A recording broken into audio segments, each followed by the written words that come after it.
Alright guys, welcome back to the channel. It says take 3 of this video. I haven't really liked any of the takes I've made. But welcome to the August monthly update, the month of my birthday, and the month of a lot of craziness. And this month in particular is a lot of life-changing things, as well as an update on this little fella behind me. And we're going to give a full kind of what you guys should expect to see soon kind of stuff. We'll talk about future stuff for the sport track, and pretty much once that's done, I know a lot of people watch these mainly for this and not my own life. So for those people, go ahead and click off at that point. But I do have a long list of kind of personal life updates to talk about that is just insanely awesome and life-changing. So let's get right into the sport track. Pretty much what you guys should expect is mainly just putting reliability at an utmost first. I won't lie, with the income I've had in previous years, I've never been able to truly get ahead of the curve in a lot of 200,000 plus mile vehicle problems and a lot of 200,000 plus mile sport track problems. Unfortunately, it's given me a really hard time to take as best care of it as I would like to. Now that I have the income for it, and now the truck's home and has been a second new transmission during the time I've owned it, I'm going to be taking a lot of time to increase its reliability and get this thing running flawless. Pretty much starting off with that, you guys saw I bought the external timing chain tensioners, as well as a new door lock motor for one of the doors, because one of the doors doesn't lock properly, as well as the other stuff. I think I've got like spark plugs and new wires that I believe were possibly damaged in the fire. We know the ignition coil was fried, so I put a new one in that. You guys already saw that video. But I got a new set of denser iridiums. I've got NRG wires sitting in the closet in my house, and then I've got those tensioners and lock motor ready to go. But I'm also going to be getting new control arms, lower control arms for the front. I've already done the uppers. That was before I got on the line. You guys saw that video. That was a controversy in itself. But I'm going to get the lower ones done as well. So I have new lower ball joints, new sway bar bushings, new everything. So hopefully this thing's going to make a lot less noise. And it's going to be a lot better suited for trips and stuff like that I may need to take it on.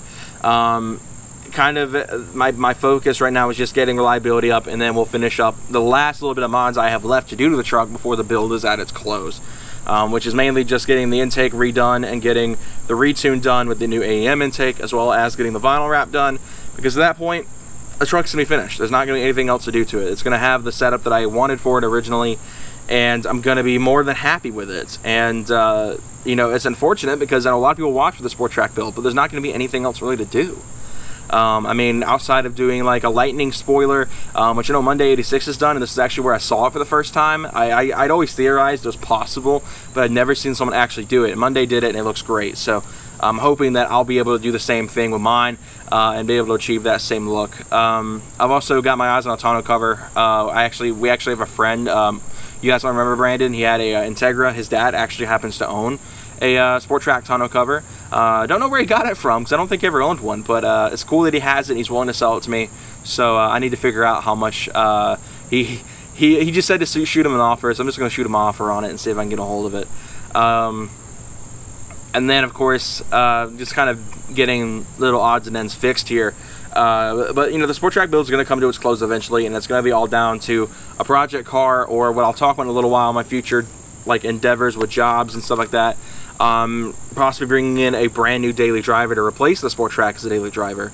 Whether that means I'll have 2 projects at that point with the sport track and whatever car I decide to get in the coming months is unclear, but we'll figure that out as time goes on. Pretty much there's a good chance that once the sport track reaches at the end of its tenure with me, it'll probably go to my parents, and they'll own it, and it'll stay here at this house while I and my girlfriend move out and have our own adventures in life ourselves with whatever cars that I have at that point. Don't worry, the sport track's always gonna be a part of me. It's always gonna be here in some regard, whether it be in my ownership or under my parents' ownership. So it's an amazing thing though to keep a hold of this thing for so long. I don't know many people that have owned their first car into their 20s like I have. So it's great. It's really awesome to still have this thing. But at the end of the day, the build is coming close to its end, and it's a really sad thing to think about, because I know that 90% of you guys watch this channel for that. Maybe 10% of you guys watch for like my car reviews, or maybe even my own life updates, but I know 90% at least watch it for this truck. And I know it's going to be really sad when the day comes and there's no longer any modification videos to do. There's no more just interesting sport track content to do. There's just going to be kind of like, hey, I drove the sport track today, what do you guys think? There's not going to be quite as many videos as I've done in recent years with it. It's kind of sad. But of course I've got my AMSOIL 10W40, which I posted on Instagram. The reason I got 10W40, people are probably going to ask this, because my engine doesn't have compression issues, it doesn't have any oil burning issues. Knock on my metal chair because there's no wood around me. But the main thing is that it's a band-aid fix for the chain rattle. The death rattle, as has been called by the sport track community for many years now. It's extremely common on sport tracks. It's a poor design on Ford's part. It's really the biggest reason I give the 4.0 crap, is because of the design and the timing chain tensioners in particular. It's a poor design, and it's killed hundreds of sport tracks, maybe even thousands of sport tracks. And it's gotten rid of a lot of Ford enthusiasts. A lot of people who were diehard Ford, owned a sport track, had timing chain failure at 50,000 miles, and never bought another one because of it. And I won't lie, it's deterred me from buying another Ford. It's why my next cars probably won't be American at all.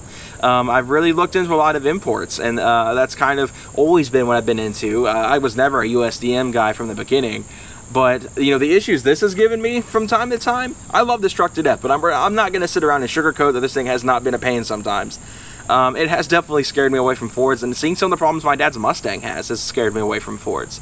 And you know, my dad in particular, he takes care of his cars. He does not take, you know, owning a car lightly. He takes care of his car. So you guys think the Kia has ran for so long. But it's, at the end of the day, you know, the sport track, while it has its flaws, as any car does, no car is perfect. No car is perfectly reliable. I still love that truck, and it's always going to be a part of me. But the 10W40 is going to breathe new life into it, and while it's not going to be a permanent fix for the death rattle, it is going to buy me time and give me an extra bit of life on this engine that I probably would not have had otherwise, including that I'm replacing the exterior tensioners. This engine should have a lot more life in it after that, that I may not have had otherwise. But anyway, that's enough about the sport track. So if you guys are watching this video and are already sick of hearing my voice and don't want to hear about the sport track, or don't want to hear about what's going on in my life, go ahead and click off this video. I understand it. But let's talk about what's going on in my life going forward, and a huge life change that is happening. So a lot of you guys may know I've been going to film school and my college. I've been going to college for almost for a little over 4 years now, and I haven't graduated yet, unfortunately. I lost a lot of credits when I transferred to my current college, University of West Georgia. A lot of people know that's where I go. I lost a ton of credits, and it really screwed me over. If I hadn't lost those credits, I would have graduated just this past May, just a couple months ago. But unfortunately, things didn't work out for me like that, and I got screwed, and I have to wait another year. Until now. After doing a lot of thinking and soul searching, I made the decision almost on a whim. After a lot of digging and soul searching, I was just like, you know what? I don't know if I want to do this film stuff anymore.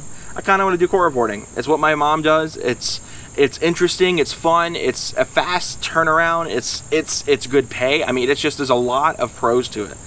And after I took my very first film academy class, which is part of my major, it's part of what I have to do to get certified to be on a film set.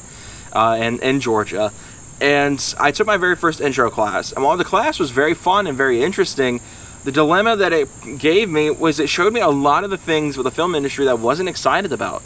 There's little job security. There's not a lot of guarantees you're going to be able to keep that job. And I am very much a person that doesn't like wasting time and then not being like wasting time. So of course people are really going to call me a hypocrite for what I'm about to say. But at the end of the day, I don't want to go to school for 4 to 5 years, graduate with a degree, spend all this money, all this student loan money I've had to accrue, and then go to a job where if I show up 5 seconds late, I'm gone. Or if I might not even do what I went to school for. I may just be the guy that runs and gets coffee. And while sure, being employed with a news station like CNN or WSB or Fox or even the Weather Channel or something like that would be super cool. The fact of the matter is, I don't want to be someone who went to school for film editing, get out of school, and just go pick up coffees all day. Like, that's not fun to me. That's not. I want to make use of the degree that I spent 4 to 5 years of my life for. And not having job security is very important to me. And there's no flexibility. It's just a lot of things scared me away from it. And it's ironic. It's one of those things that I read into it more, and it scared me away from it. There's a lot of things in my life that's happened to me that has been like I've read more into it, it scared me away. But not to get into that in this video. But at the end of the day, I decided that I'm no longer going to be going to school for film. I'll be leaving my university, and I'll be pursuing court reporting as my field of choice. And it cut my time of graduation by almost 12 months. I literally will be graduating in January. Starting, if I start in August, like mid-August, which is my intention to, I'll be graduating in January versus waiting until next December to graduate. Huge advance in time, and it's a very important thing for me is to get out as quickly as possible. Seeing a lot of my classmates graduate, even my girlfriend graduate, has definitely bothered me. Not because I'm jealous, it's not because I'm jealous of their success. I'm proud of all the people I went to school with, and of course my girlfriend for graduating. But it definitely has bothered me that I should have been there with them too, and waiting another year and a half for a job that is not going to have security and is not going to provide the money or expectations of what I want to live in life is rather important. So that was a huge factor in why I decided to do this. Granted, this is going to be a huge help in a lot of ways. It's going to be a more flexible thing. I don't have to be on campus for anything, and I've never liked being on campus. So taking full online classes, being able to graduate a lot earlier in a field that I'm very familiar with, as my mom has been doing this since I was still in high school, is definitely going to be a huge win. As well as people in my family are doing this now. My sister's boyfriend that owns that Volvo, he's doing it too. My uncle is looking into joining me as well in this journey, as well as even my dad. So I mean, there's gonna be a lot of court reporters in my family, which is really awesome. And it's just a field that's going to allow me to live the life I want to live. And it's going to allow the money for the life I want to live. It's going to allow me the flexibility for the life I want to live. It's going to be something that is going to allow me to live a life that I'll be happy with. I'll still be able to do YouTube, which is another thing. I've always done YouTube as a hobby. Sure, I get paid for it occasionally, but I do this for fun at the end of the day. It's a passion project. And, I'm just excited to begin this new venture and, get my life started a little bit faster than I originally thought I was going to have to, and in a field that I'm a lot more interested in now after, talking to not only my mom, but doing research on this myself. It's something I've decided it's what I want to do, and so that'll be my life from here on out. I will no longer be a film student. I will be going to school to become a court reporter. You guys might see me if you're in Georgia, you guys might see me in your courtroom if you get in trouble. Don't get in trouble. But at the end of the day, guys, that's kind of my big life-changing thing. It's going to allow me to live the life I want to live. And I think at the end of the day, that's what's the most important to me, is I'm going to be able to have be able to provide for me, my girlfriend. Hopefully by, that point we'll be married. I'll be able to provide for her and be able to give her the life that I wanted to give her. If we ever have our own kids, be able to provide them the life I want to provide my own kids. I mean, it's very important to me that I'm able to have the life that I want to live. Be happy in life versus having a job that I may enjoy but isn't allowing me to go away from work and be just as happy. That's kind of my whole mindset, is I want to be happier, in normal life and be able to enjoy the things that I love most. But anyway, guys, that is kind of my monthly update for you guys and all of my whole thing with the Sport Track, and of course my own personal life updates. If you want to, go ahead and check out all the social media pages. You guys can find them in the description box below or in the banner of the YouTube channel. Also, go check out my recommended channels list for all my friends and my second channel. And I will see you guys in the next video. Take care, guys. Have an awesome day. See you guys hopefully soon with a 10W40 video and myth busting whether it solves the chain rattle. See you guys then.